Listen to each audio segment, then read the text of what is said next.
Hello guys, welcome to BBC Highlights and News. US to remove Uganda and 3 other African countries from Agoa trade deal. The countries were either involved in gross violations of human rights or not making progress towards democratic rule, the president said.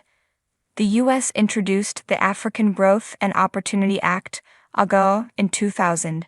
It gives eligible sub-Saharan African countries duty-free access to the U.S. for more than 1,800 products. President Biden said that Niger and Gabon, both of which are currently under military rule following coups this year, are ineligible for Agoa because they have not established or are not making continual progress toward establishing the protection of political pluralism and the rule of law.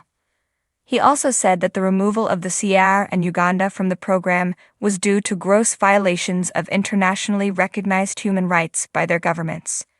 In May, the U.S. government said it was considering removing Uganda from Agoa and introducing sanctions on the country after it passed a controversial anti-homosexuality law.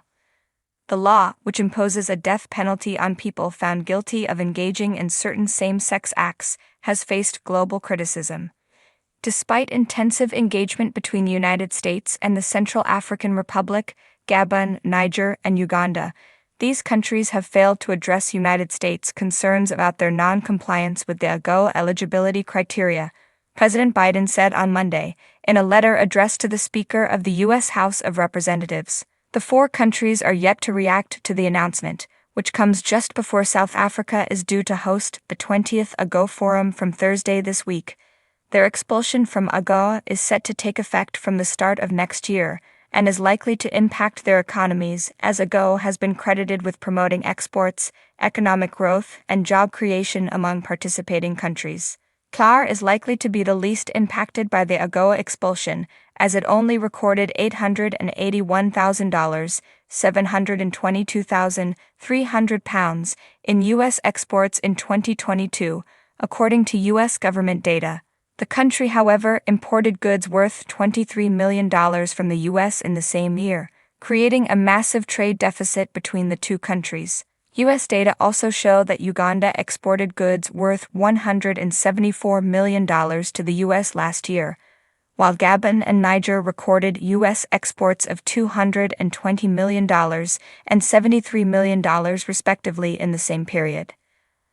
Last month, Ugandan President Yoweri Museveni said that several American companies had already stopped importing textiles, which fall under the Agoa trade deal, from Uganda due to the passing of the anti-homosexuality law. The homosexuals in the U.S. are interfering with our export of textiles. Some of the orders have been canceled there, Mr. Museveni was quoted as saying by the privately owned Daily Monitor newspaper.